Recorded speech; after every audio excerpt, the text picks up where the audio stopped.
Hello everybody and welcome back to my channel. I am Sam. I'm an artist, illustrator and aspiring knitting designer coming to you from Dublin in the Republic of Ireland. If you are new to my channel, this is my knitting podcast talk show in which I walk you through around my knitting adventure, talking about my finished works in progress, acquisitions, and literally anything and everything that is going on in my artistic and, of course, a crafty life. And if you're a returning viewer, thank you so much for coming back. I know it's been a while, but I'm finally back and ready to start knitting again for the winter that is finally almost coming. I can't wait for that. You all can find me all around the internet, Instagram, Etsy, Facebook, Twitter, and of course on Ravelry, looking for Irish farm art. So, as you are aware, I abandoned you for a few weeks. I was on holidays, enjoying the sun of southern France, and then back to northern Italy for a lot of hiking and sightseeing, a lot of delicious food, and just recharging my energy and of course my tongue a little bit as well. I am going to put some footage at the end of this video so I can share with you all these beautiful places. But having said that, all my battery is being recharged, but I didn't really bring any knitting with me, and I really didn't focus on looking for yarn stores and getting into the yarny travel situation. I just wanted to take a little bit of a break and come back with full energy and full creativity as well. Having said that, I did draw a lot during these holidays in my sketchbook. I just found a lot of inspiration with beautiful sceneries, the greenery all around Italy and southern France, the beaches and the beautiful buildings as well. And you know me, I always try to get a lot of inspiration from buildings, architecture. It's kind of my thing, I suppose. So I came back last week and I had a couple of projects on the go when I left, so we managed to finish one, which is this sock here. It's not blocked or anything. I just put it on a sock blocker. It's missing its brother. It's somewhere in the house. I can't find it anymore. But I just managed to finish the last bit of these socks that was left. These are the number 25 socks called Lotte. And I'm sorry, I am probably a little bit rusty when it comes to podcasting, so there will be in this video a lot of going backward and forward. Anyway, this comes from this book here, The 22 Weeks of Socks by Line, and it's the number 25. It's called Lotte by Emily Joy Richard. It's a beautiful little sock. So I was looking for a nice little pattern with a little bit of a lace work or cable work, and I couldn't really find much. This book is amazing, but it has a lot of color work or odd shaped socks and nothing that really appealed me at that moment of my craving lace or craving cables.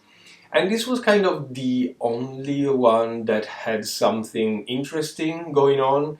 And yeah, I casted this on. It's from the cuff and down, quite easily explained. The pattern repeat for this little lacy border is super simple. It includes a little bit of a novelty type of stitch. And yeah, it's quite nice. I know that you can't tell from the sock now, it's not blocked at all and it's all ruffled up. But this lacy accent includes some sort of a honeycomb type of situation going on, which is really, really beautiful and effective. the original pictures that I can't share with you because on this book the photos are attached to the pattern, so I don't want to give out the pattern. I am going to try and figure out if I can insert an image here of the original one. Anyway, the original design include a different color cuff, but I did want something really simple and easy and that I can kind of wear on a daily basis. And this is the result. The pattern is absolutely addictive. When you get through the first few repeats and you understand how it's going, that's it, you get hooked on this. And I will definitely make more. The only little disappointment is the heel. It's a very, very classic heel flap and gusset. I don't personally think that the pattern describes how to make the classic heel flap and gusset very well. The stitch count is not indicated very well when you pick up stitches for the gusset. They just mention bring back the stitches to the original number, which make you guess a little bit on how many stitches you need to pick up. If I knit this again, I would probably include my Venetian heel type of thing. If you follow this channel, you know that I came up with a heel construction in the round that still creates the heel flap and the gusset. That was what my great-grandmother used to knit, the only heel that she did all her life, and that I could kind of reconstruct from all the socks that she knitted for us and she left behind. I liked that heel very much, not just for a personal, emotional attachment, but as well because it's very easy to make and really fits very well, at least my feet shape, if I can say that. But anyway, I'm very, very impressed with these little socks here. A little note on the yarn, and we will talk about this yarn very, very much on this video. This is knitted in Drops Fable, which is a sock yarn from Drops 25 nylon and 75 wool. And I have a lot of that, or at least I had a lot of Fable in this mid-grey color in my stash. This because, back in the days, I knitted a jumper that is here somewhere, and I will show you later, on this exact yarn here, and I used that jumper over and over and over, and it washes beautifully. It's a very nice yarn, very sturdy, and it really costs nothing. I am seeing now that Drops is running a big sale, and a ball of Fable is about €1.85, which is literally nothing.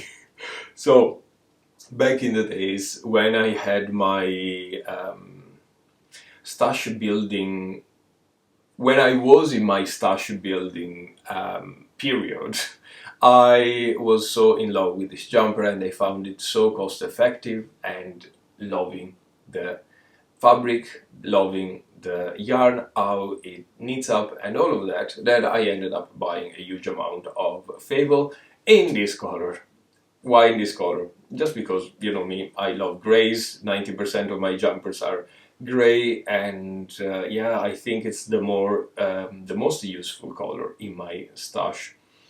So now that I'm kind of in my second phase of loving my yarn stash, if before was building the yarn stash, now is loving the yarn stash.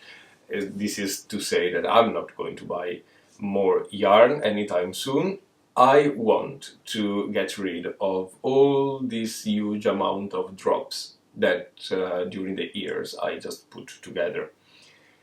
I like Drops because it's very affordable and you can find it in every color you want, and they tend to be natural fibers, meaning wool, alpaca, cotton, you name it. And it's difficult to find a yarn with these qualities. Natural fibers, lot of colors, ready available everywhere, especially here in Ireland, being a very small island. So yeah, I did like it very much. Then following podcasts, I'm hearing that Drops as a company is not the greatest. They tend to not care very much about small designers and not care very much about their fibers origin and so on and so forth. So it's like buying a garment out of I don't know, H&M or Primark. You get a decent quality garment for a very, very small price, but you have some trade-off as well. You don't know where the garments come from, where the fibers come from, the labor policy that I have, and so on and so forth. I could talk about this for ages. Anyway, now I want to love my stash of yarn, get rid of all that drops that I collected over the years, and perhaps start building a more sustainable yarn stash, meaning getting more local fibers, getting more kind of precious fibers, if you wish, something that I could be quite proud of. And I know that whenever I shop for yarn, if it's over the €50 for a jumper quantity, I kind of stop myself a little bit. And I know that is the mark on which I can think the yarn is precious. So having precious yarn, I probably will end up loving more my knits and perhaps taking more care of them. But this is all a psychological rabbit hole that I'm just trying to convince myself because I just have a lot of yarn. And I'm sure that all of us are in the same situation, having huge amount of yarn you're not really proud of, that you don't really love as much, but it's there. Anyway, the first project with Drops Fable is this pair of socks. I am going to block them and you will probably find the photos of the finished work here on my Instagram or around the internet. And yeah, I kind of like them. Another little note on Fable as a all-around yarn. It's good for jumpers. It's very, very good for jumpers and garments. I don't love it for socks. It looks nice on camera now, but it tends to become a little transparent afterwards. To combat that, and to go against this trend of the yarn getting thinner and thinner while you wash it and you wear it, which is quite normal but shouldn't be really, I went down with needle size and gauge. So I casted on the larger size. I use one needle size smaller than the actual needle size in the pattern, and I got a tighter gauge and tighter fabric, and I really hope going on this will work for these socks. I had plenty of socks knitted in Fable, and they tend to be a little slouchy after a couple of washes, which is something I haven't experienced with other yarns. But anyway, that's my little sock friend here. I really, really like it. I really love the pattern as well. That brings us to the end of this very long finished object frame. I'm just joking. I don't have much finish just because I only had a few days at home. If we can consider something as finish, is the little Christmas bubbles here that you must be sick of hearing me talking about. Anyway, background once again, and feel free to skip this because I recall that I'm saying this over and over every single episode and this can get quite annoying. I am making, or I made 24 Christmas bubbles based broadly on Arne and Carlos' idea of Christmas decoration knitted, but the entire construction is 100% mine, is a different way of construct bubble, and it's 100% worked using the magic loop technique. I don't know if you can hear an helicopter just over my house. Hopefully everything is okay. It's just very loud. And hopefully it's gone. Yeah, so broadly based on Arne and Carlos' Christmas balls, I knitted the vast majorities of Arne and Carlos's Christmas ball, and I found that experience really nice, but a little difficult to get the hang on knitting the Christmas balls. They are very, very fiddly. You work with 4 or 6 needles, now I can't recall really, and you create like a little diamond shape that together will create the sphere shape of the ball. I went on the other direction of knitting only 2 sides. As you can tell, the image repeats on both sides, and I use the magic loop, so that basically you knit a sock, 2 toes of the sock together like this, with some interesting increasing and decreasing in the middle, just to create a spherical way. And I have knitted 24 of them with the idea of creating an advent calendar and coming to you with an advent calendar in, I suppose, a couple of months, and then you can knit them in December if you wish. They are extraordinarily easy. A ball would take about 20 minutes to knit. I have used a DK yarn, specifically Drops Charisma, which is 100% wool DK.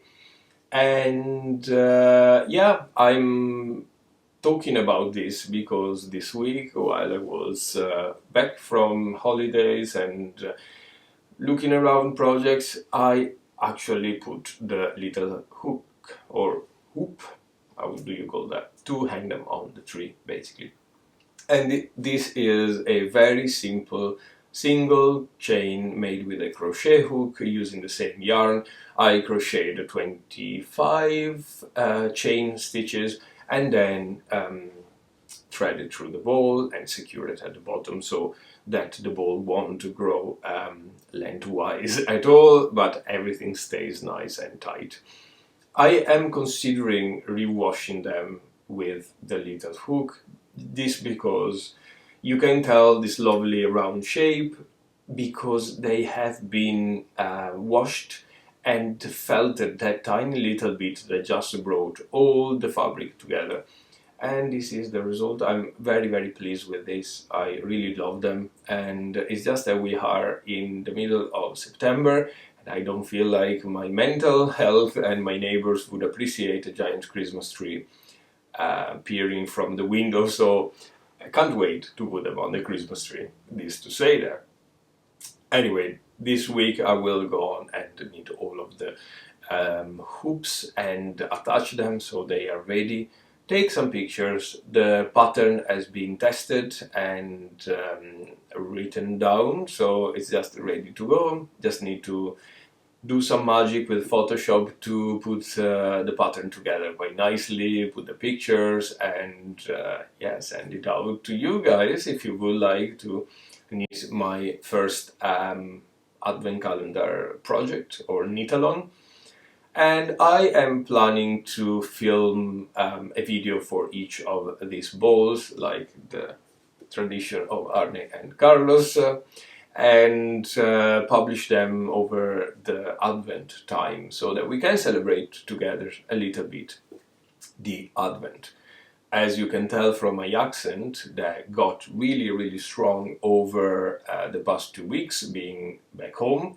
I am Italian, and Advent over there is a big, big thing. So we do love to light candles, and it's a nice time of waiting for Christmas, doing decorations, especially in my region where I'm from. We do have a lot of traditions going through Advent. There's basically every week something new, and I would like to share them with you. as well. So let's stay tuned for this, how do they say that? And I'll get you some updates very, very soon. Before we move on my only works in progress, I would like to talk about a sweater that I finished last time, which is connected to the use of sock yarn for a jumper. And I would like to have your thoughts on this as well. So this is the jumper in question, and it's my original design. I came up with the color work myself, or kind of. I'm going to explain to you in a second. So this is a top-down raglan sweater with a yoke and sleeves in color work.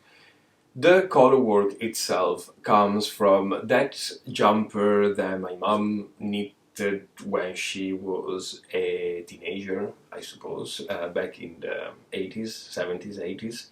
And the original jumper is full color work everywhere. Actually, let me go grab the jumper itself. I'm back, and I told you I'm very rusty in the podcasting world. Anyway, this is the original jumper. As you can see, well, this is not the original jumper, but it's my recreation of the original jumper, which is an original jumper from my mom's. Anyway, I hope you got that. Otherwise, go back to my video. There is a podcast in which I talk about this jumper in depth. This is full on color work, and every 10 centimeters there is a new pattern. This has been knitted in a cotton yarn from Drops, I suppose, and it's lovely. I wear this all the time. Anyway, we were talking about this sweater. If you can see, I choose two motifs from the original sweater, and I put them together to create this lovely raglan construction, which is really, really nice.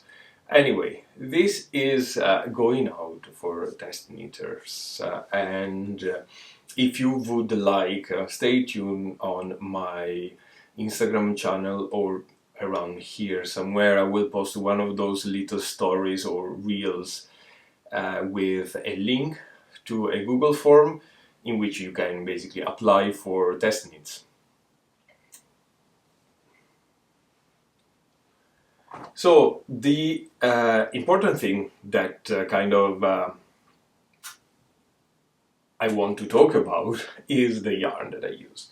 For this jumper, as I mentioned before, I use 100% sock yarn from Drops, the Drops fable that we've been talking a lot.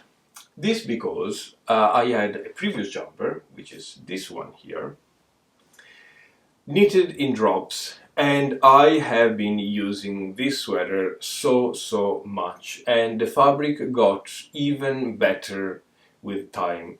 Washing it and wearing it, kind of pulled together, the fibers got together, just a tiny little bit that made everything work so well. I don't know if you can see from the camera. I probably will put another video here with a close-up. This is brand new. I wore it once, I washed it once for blocking. This is a couple of years old. I washed it tons of times, and the fabric actually got so much nicer.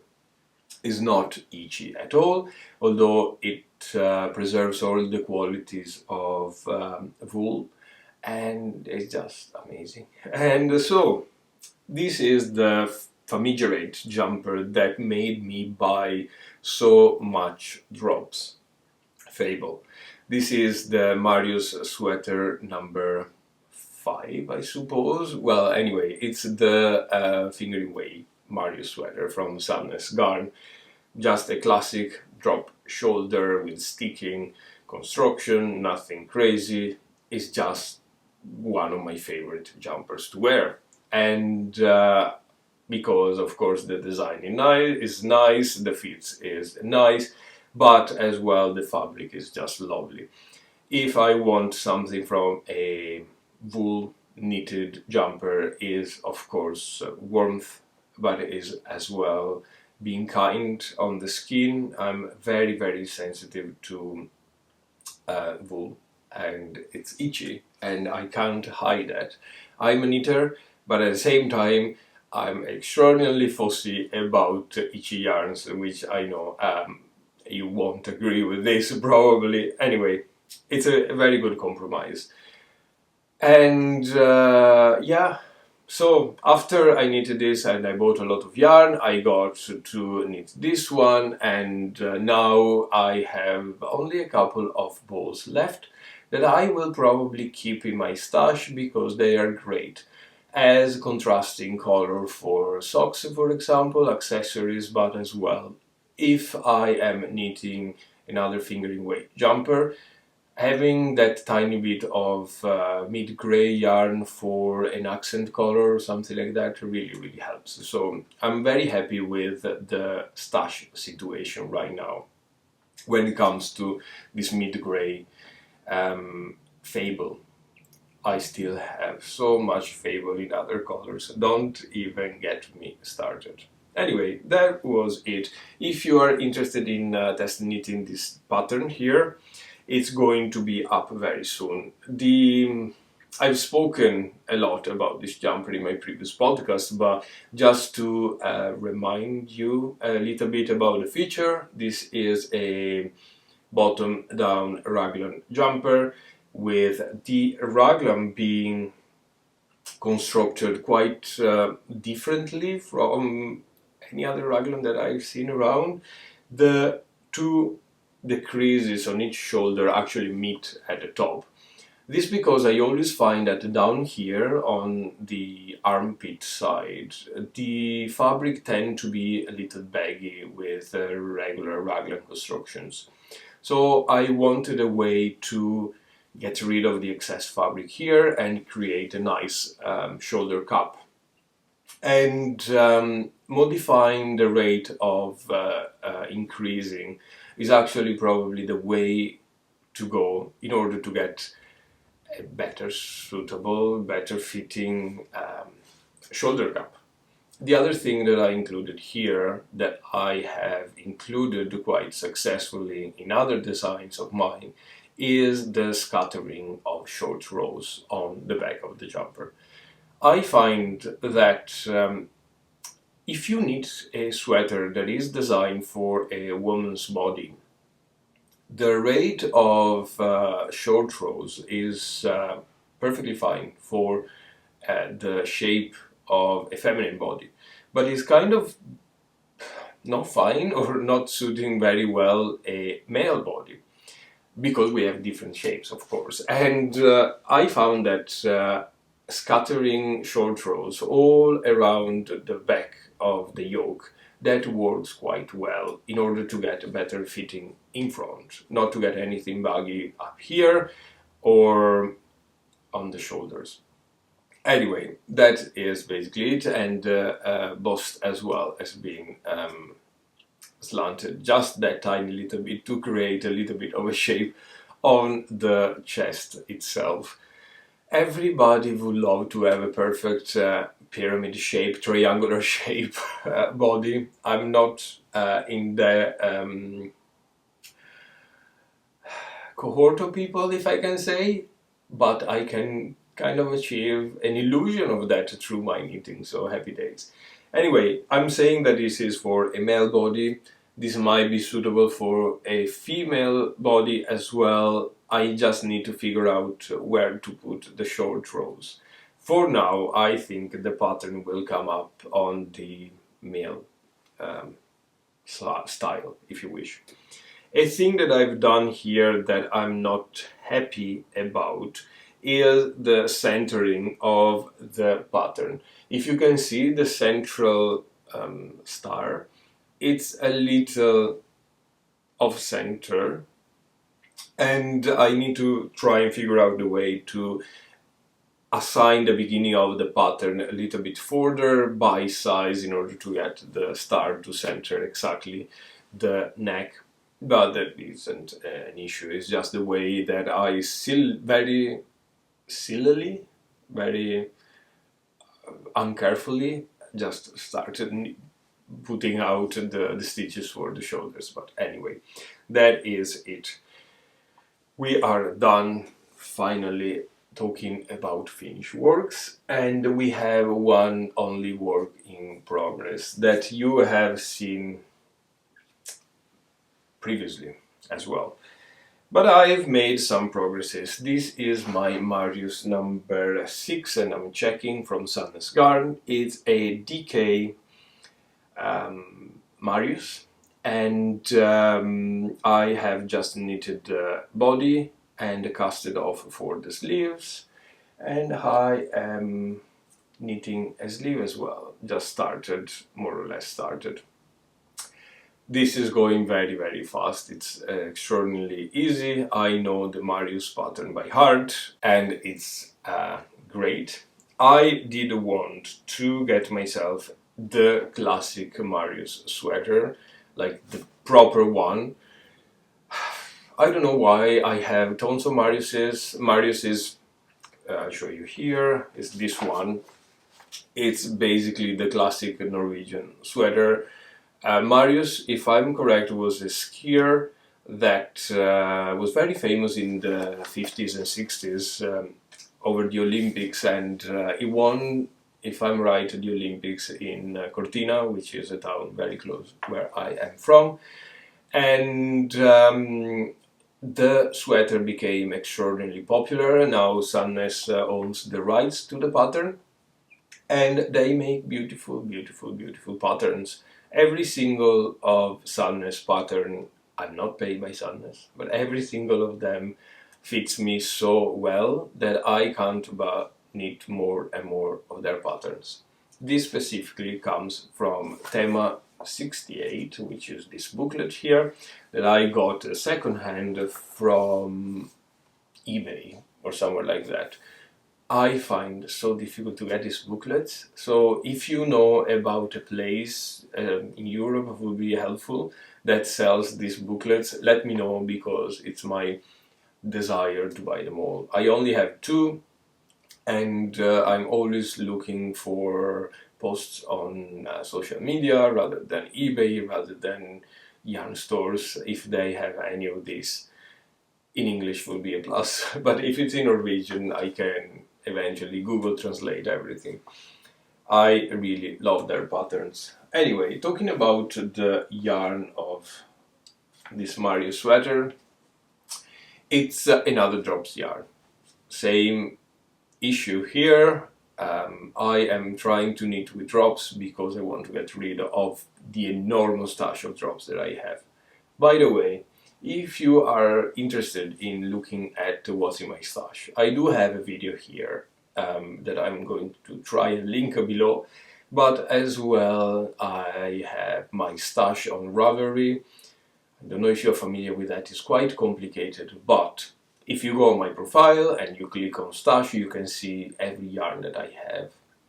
Now, it's not 100% updated with the latest projects. I haven't got to take off the Fables yarn, but that will happen probably this week or next week, to give you an idea of what type of yarns I have in my stash. Anyway, this jumper is knitted in Drops Lima, which I find is an extraordinarily interesting yarn. It is a 50-gram balls by 100 meters, so it's bang on DK. If you find a pattern that use Peer Gynt by Sandnes Garn, you can substitute 1-to-1 with Drops Lima. The thing that is interesting is the combination of yarn, which is 65% wool and 35% alpaca. Usually alpaca yarns are heavy on the alpaca side and there's a tiny bit of wool on them. This is the other way around, meaning that your jumper will have all the qualities of the alpaca yarn, so being very soft, being really warm, really warm, being very squishy, and the knitting up being really sleek as well. But it will retain the shape as per a woolly jumper.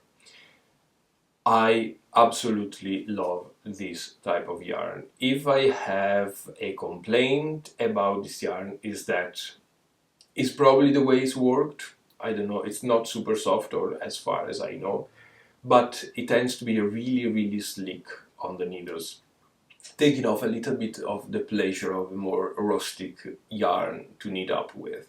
But apart from that, no complaints at all. I have plenty of jumpers knitted in Drops Lima. I just finished a new jumper called In Stillness number 2 that you will find in my previous podcast. I have a couple of anchor sweaters, so a lot of them. It's a very well loved yarn on my site. And once again, you can find it in every single color. So I had a few of these balls here because my original idea was to make the bubble sweater by Stephen West. I already have one, and I really wanted one on this yarn. But yeah, the Mario sweaters came before, so I kind of changed my mind on that. So I'm going to use that jumper quantity to knit up this sweater as well. And I really love the classic look. This is going to be gorgeous for a ski holidays or just walking around town with just a jumper on, because I know that it's going to be very warm and Irish weather is not that cold. I mean, I'm coming from the mountains and that is very cold, but this is alright for Irish winters. That was basically it for this episode. Acquisitions. I don't have any because what we just said. I'm trying to get rid of a bit of my stash, and I am trying to buy yarn a little bit more consciously and be more clever in what I buy. But I have a couple of things coming up. I didn't have enough of these drops Lima, so there's more drops coming and should be coming this week.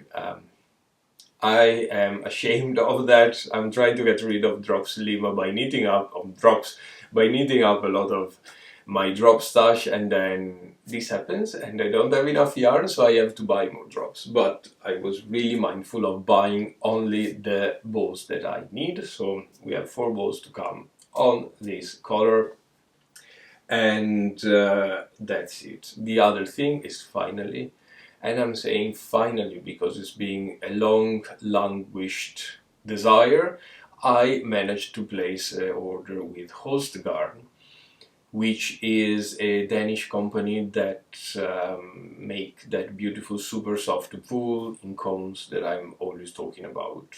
I really love that. It's probably my favorite yarn ever. I was trying to get some woolly knits, which is more or less the same. It's a little bit more softer from the UK, or the JC Rennie as well, another of my most favorite yarns. But I got stung by the import taxes before, and I don't want to spend twice the amount of the value of the yarn in taxes. So Holstgarn it is. We don't have import from Denmark because it's part of the European common market, and it's absolutely stunning. I got my beloved flannel grey that I have finished. I got a necru type of color, a whitish color, which is something that is always very useful. And as well a few small balls of a tobacco brown, is called, or coffee brown, something like that, which is something I'm not really familiar with. If it was for me, I would probably have gone for another grey, a darker grey or a lighter grey. But I think I need to push myself to go out a little bit of the box of knitting blue and greys, because, yeah, you know, life is too short to just knit blue and greys, and I really want to experiment. I don't know if I am going to wear a brown jumper ever, but we'll see. I am going hopefully to update you with all these purchases on the next episode. And as well, I want to start another jumper, perhaps using some of that lovely rustic wool from Host Garn. Not a new one, but something I have in stash. I don't know what, we'll see. I know this is a shorter episode, but I'm going to leave you with some beautiful scenery of my holidays in southern France and northern Italy, and I really hope you enjoy that with some nice music, so you can just enjoy the beautiful music and scenery and knit up something nice. I really appreciate all your support on here, and Instagram really means a lot, and thank you so much for everybody that bought one of my patterns or supported me on Ko-fi. It really means a lot. Every time I have a notification of a new pattern gone out to someone, really fills my heart. It's not about the money or the support, but it's more about being a little bit more confident as a knitter or as an aspiring knitting designer. So thank you so much. And if you're still here and you want to subscribe to this channel, thank you again, and I will see you in a couple of weeks. Bye bye.